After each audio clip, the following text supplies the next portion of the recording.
Well, industry colleagues here at the CILT conference have had a great opportunity this morning. They've been listening to a range of speakers who've been sharing their view and their expertise on all the complexities that this sector faces at really a time I don't think it's seen such rapid change in so many years. I'm delighted to be joined by a very familiar face to the organisation, Richard Hunt. You're not only the past president of CILT, you're also chairman at the moment of the London Ambulance Service, and you bring so many years of expertise to this conference.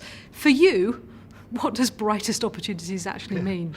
Well, I think it's a great title, Brightest Opportunities. And what strikes me about it is that so much of what we hear about the moment, about the economy, about are we in recession, aren't we in recession? We heard yesterday about, it's 5 years since RBS was rescued. And yet, in that environment, and particularly in supply chain and logistics, we have opportunities. Sometimes those opportunities driven by the very problems that we face. Major change, major improvement, and we heard some of that this morning, comes from the opportunities that, if you like, that pressure to do different things creates. And therefore, they are bright opportunities. There's also another token, sort of meaning to it, isn't there? And it's for people. This is a great place to work, and bright opportunities is what we offer. Now, I was listening to some of the themes, and it does seem to be a combination of not only kind of urbanisation across the world, so population movements have changed, but also coinciding with the rise of digital technology. Those two things coming together seem to have really changed the face of your industry. What do you feel are the biggest challenges, the kind of blocks getting in the way of people grabbing those opportunities? Well, that is a pretty big question, isn't it? But if I was to actually focus on one thing, and you mention it, it's the digital revolution. It's putting capability fundamentally in somebody's hand. And the ability for us to respond to whatever that customer, that consumer, so it's not just consumers, it's obviously, industries working with each other. But that immediacy that is represented by having the ability to order things, to check things, to communicate with that in your hand. And the immediacy of it being complained about on social media the moment it goes wrong. Precisely. So it opens up immediate feedback loops. And you mentioned the ambulance service, and it's perhaps one of our challenges is the demand rising in the ambulance service. One of the components to that is probably the fact that people are able to just hit those buttons and call for our service. So, it's revolutionising immediacy, and that requires flexibility and what we call in supply chain agility in order to respond. What are the risks, do you think, in the supply chain? What are the real problems that the sector's having to face? Well, I think there's a bit of a paradox.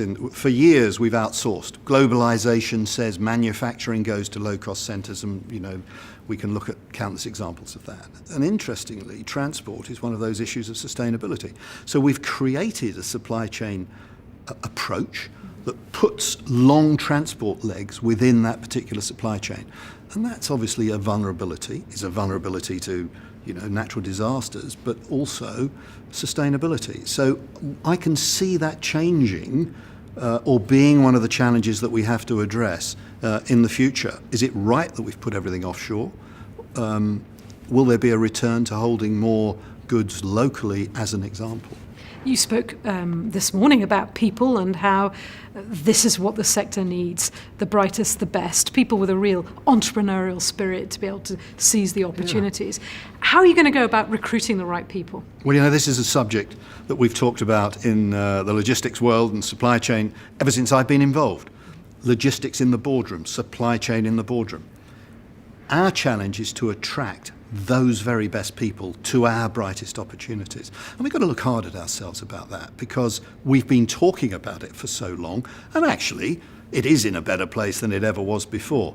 But the challenge to address some of those opportunities, to provide the leadership to some of the solutions, means we have to appeal to and attract the very best that we can in terms of talent. And I think we've got a way to go on that. We're not seen as the port of first call.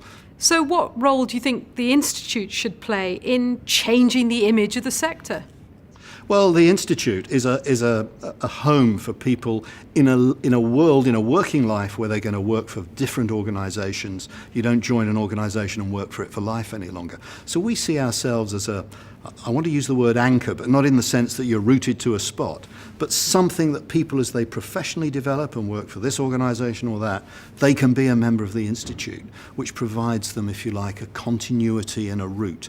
We have to shape up to do that. We have to do the same thing. We have to attract, through image and what we offer, people to be part of the Institute. Richard, thank you very much for your time. You're very welcome.